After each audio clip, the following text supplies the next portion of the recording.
Hello everybody and welcome to the channel. This time we're talking about Kove 525X, this bike. And in light of the upcoming MT450 from CF Moto, I decided to compare as many adventure bikes as possible. And this bike, guys, if you didn't know, is the best-selling small to middle displacement adventure bike here in China. So without further ado, let's delve into those small details. The heart of this motorcycle is this liquid-cooled parallel twin, which has something around 53 horsepower and 50 Nm of torque at 7,000 RPM. To be completely honest, I think that this engine is pretty powerful and torquey. It does feel good for the displacement, but there are some issues which we're going to talk about a bit later. And what truly sets this bike apart from the competition is its lightweight. The carb weight of this machine is something around 200 kilograms with 3 cases. If you get rid of those cases, the bike would be as light as 180 kilograms, which is super light, especially given the competition. And the reason why this bike is so light is the frame. This time, this is not a steel frame, this is aluminum frame.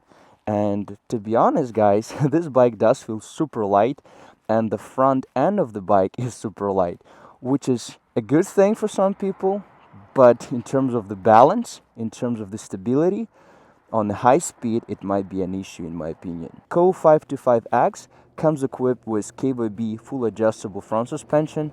To be honest, guys, I'm not a big fan of this fork just because it doesn't feel well built. It doesn't feel high quality. And in my personal opinion, this fork is way too solid. Even though you can adjust it, but still, I just don't like it. It feels cheap. And from behind we have a monoshock. To my knowledge, it's fully adjustable. It comes from Kove as well. Speaking about ergonomics, the seat height of this machine is 820 millimeters. But there's one thing, guys, I want to tell you. I'm 1 meter 85 centimeters, and as I was riding this machine, I got a problem. And the problem is that it makes no sense when I'm saying that, but when I ride, it feels as if those handlebars are way too close. And when I ride for some time, I feel as if my triceps, they're just loaded.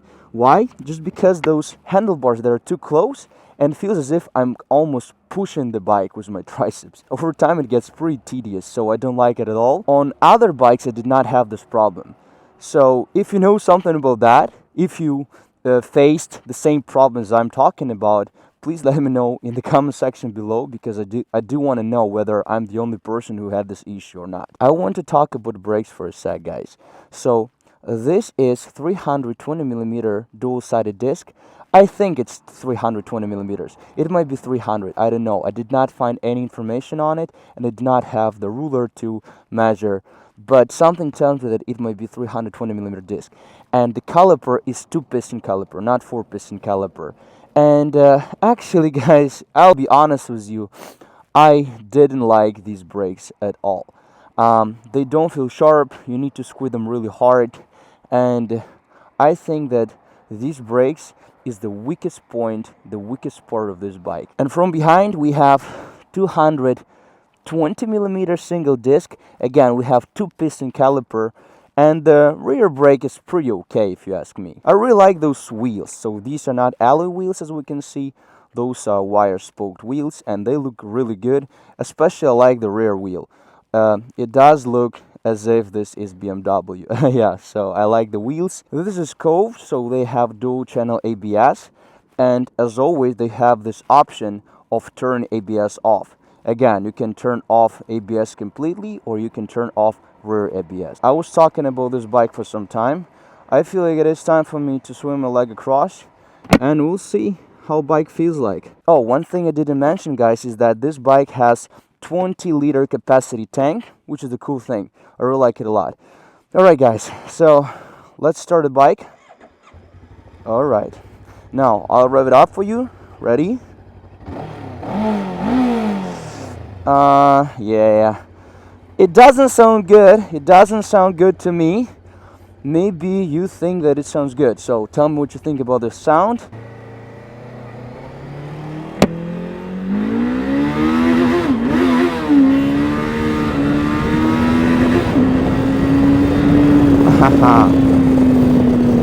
Yep, this bike is pretty rapid if you ask me.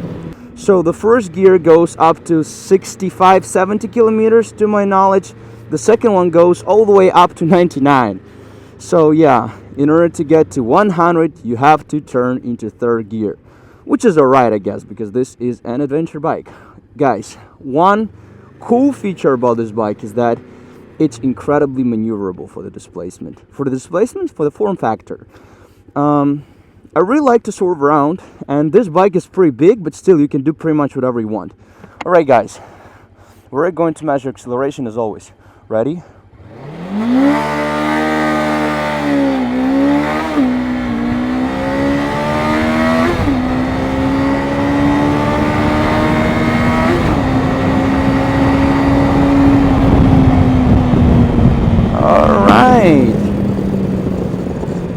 Not too bad. Not too bad. Again, the front part of the bike is very light, so the front end of the bike feels as if it's hovering over the asphalt when you go fast.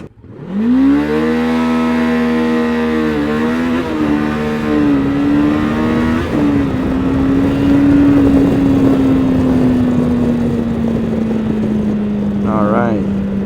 Not bad. But the throttle is not very predictable actually. So when I'm accelerating, I just rev up my engine before, and as I release the clutch, it feels as if I did not release the clutch, but I did, I promise. And I just feel as if the bike is not very responsive in terms of clutch lever, in terms of throttle, and so on. I'll try once again. Ready? 1, 2, 3.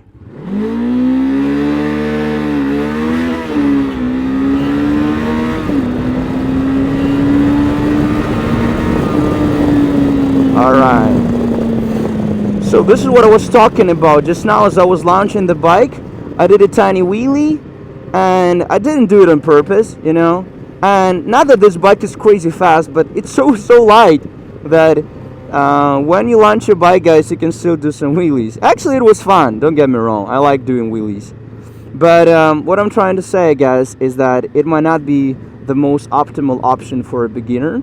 Alright, my dear people, I feel like it is time for us to check the brakes. I told you already that I don't like the brakes too much, but we're going 50 kilometers per hour, and I'm going to stop as fast as possible. Ready?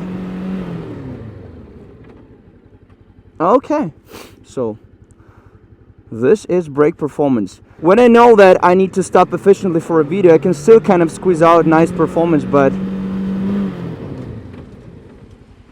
alright, so this is my braking performance, guys. This is the best I can do. Again, the brakes aren't too bad, to be honest, but I knew that I had to stop fast, so I did my best. I was squeezing the front lever, I was using the rear brake. But again, guys, I'll be honest with you, in the traffic when I'm riding this bike and I just try to utilize the front brake, I mean, it just doesn't feel good. I'll not lie. This is my honest opinion. When you know that you have to stop as efficiently, as fast as possible, bike still stops well enough, I would say. But in the traffic, when you're just cruising around and you're just slightly squeezing the front lever, you just don't get this, you know, instant brake response that you're looking for, that you need to have in order to feel confident. My second complaint, which is big enough, is that the bike doesn't feel well built. It feels quite cheap, to be honest.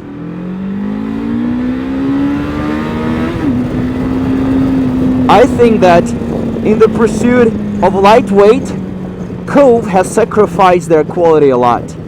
The bike doesn't feel well assembled, and why I'm saying that is that because when I ride fast, the bike has so much excessive vibrations that it's not even funny.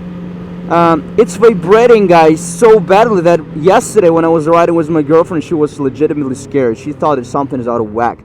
She thought that something was horribly wrong with the bike, and I'm like, no, that's fine, those are just vibrations. It feels as if like some, I don't know, pile of cheap plastic junk is vibrating in front of you, if it makes any sense. And This is not a pleasant feeling, I'm telling you guys. This is not a pleasant feeling by far.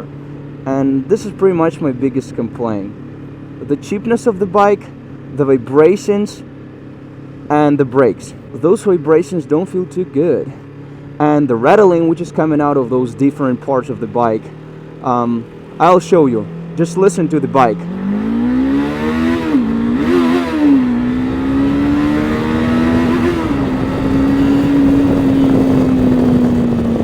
Alright guys, I don't want to be demeaning speaking about this bike, but when I ride fast, the bike is vibrating so badly that it gives me an impression of an old refrigerator, if you know what I'm talking about. But talking about pluses of this bike, guys, check this out. Check this out. Check this out. It's so maneuverable, it's crazy. You know, I was talking how maneuverable those small displacement cruisers are, but guys, I'm telling you, like, this adventure bike is just crazy.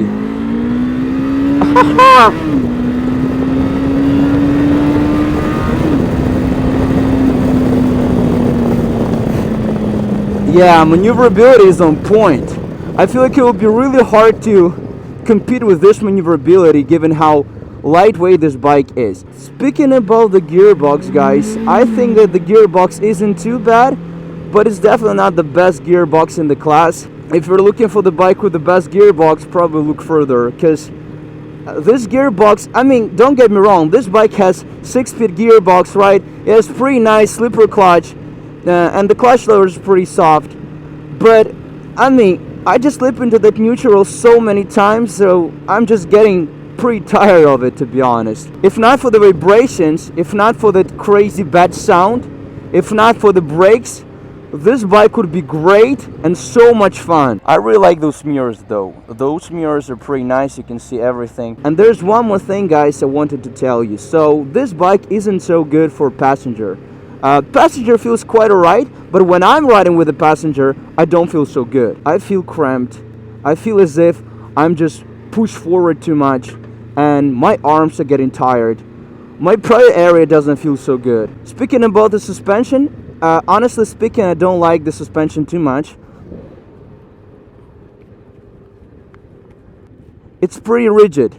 It's pretty rigid. It's not soft at all. I don't like it too much. Every single time I run over a bump, I feel as if my arms, my hands are aching. So this is not a very good feeling. And I expected an adventure bike like that to be way softer. Again, we have adjustable suspension, so you can probably make it softer, but still. But I don't want to finish on a bad note. I'll just tell you guys that this was a fun bike to ride. It's extremely maneuverable. I doubt that other bikes from the same displacement, from the same form factor, will be as maneuverable as this one. Please tell me what you think about this machine in general. I hope that I'll be able to review MT450 in a few weeks or so. I'm aiming to try out some other bikes from the same form factor, some other small to middle displacement ATV bikes. If you like the video, please like it, subscribe to my channel if you didn't, and as always guys, I see you in next videos. Please stay safe. See you guys.